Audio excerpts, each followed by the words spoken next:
Nous sommes des millions à pousser un chariot chaque semaine dans les allées d'un supermarché. Mais faire ses courses à Paris, à Nouméa ou à Fort-de-France, ce n'est pas tout à fait pareil. Outre-mer, les produits alimentaires sont beaucoup plus chers que dans l'Hexagone, de 40% en Guadeloupe jusqu'à 78% en Nouvelle-Calédonie, des prix devenus insupportables pour beaucoup de consommateurs. C'est pas que je ne veux pas payer, je ne peux pas payer. Je ne peux pas. Je ne peux pas accepter qu'un paquet de papier cul coûte 3 fois le prix en Guadeloupe. Ces écarts de prix, nous les avons vérifiés sur des produits de première nécessité, des produits essentiels à la vie de tous les jours. Ce paquet de riz de 1 kg coûte dans ce supermarché parisien 3,59 €. Ici à Fort-de-France, le prix du kilo de riz de marque Onkel Benz est à 8,06 €. Avant d'arriver outre-mer, notre paquet de riz va traverser l'océan et connaître jusqu'à une quinzaine d'intermédiaires.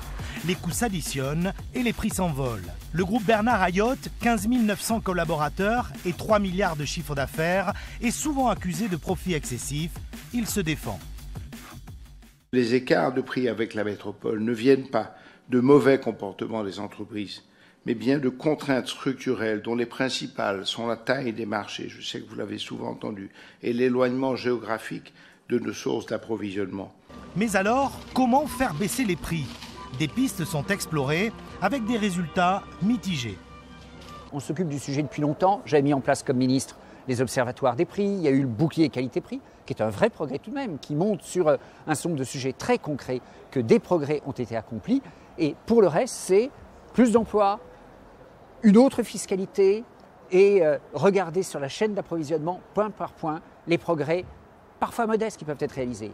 Olivier Sudry travaille depuis longtemps sur la vie chère outre-mer. Son idée, annuler les frais de transport et de logistique sur les produits alimentaires de première nécessité pour les reporter sur les produits moins essentiels.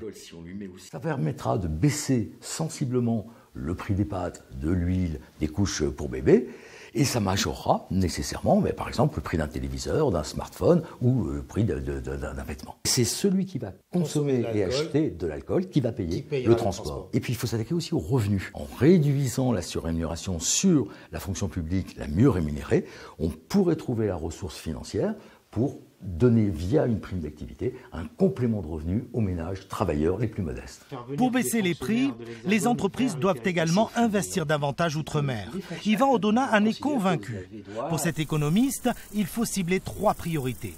D'abord, progresser vers l'autonomie alimentaire en développant les filières agricoles et la production locale. Ensuite, renforcer les infrastructures portuaires pour mieux les identifier sur les routes maritimes et les rendre plus compétitives. La troisième priorité, c'est celle d'arriver à un mix énergétique qui fasse une part beaucoup plus large, sinon totale, aux énergies renouvelables pour ne pas être dépendant de produits d'énergie fossile importés à des prix qu'on ne maîtrise pas, fixés par les marchés internationaux. L'Europe a sa part de responsabilité dans la vie chère outre-mer. Elle a aussi entre ses mains des solutions pour permettre aux territoires ultramarins d'aller chercher des produits alimentaires plus près et donc moins chers. Il y a aujourd'hui un certain nombre de verrous qui sont dans les règlements et qui empêchent par exemple la Réunion de s'approvisionner auprès de l'Afrique du Sud. Pareil pour la Martinique, la Guadeloupe ou la Guyane. Il est beaucoup plus simple de commercer avec le Brésil, par exemple, qu'avec les pays européens. Et là, vous avez un certain nombre de normes qui méritent d'être supprimées. Depuis plus de 20 ans, les rapports, les conseils interministériels, les tables rondes sur la vie chère outre-mer se succèdent. Les solutions sont toujours identifiées, mais jamais vraiment appliquées. Car depuis plus de 20 ans, les monopoles économiques résistent, les politiques manquent de courage et la grande distribution de transparence.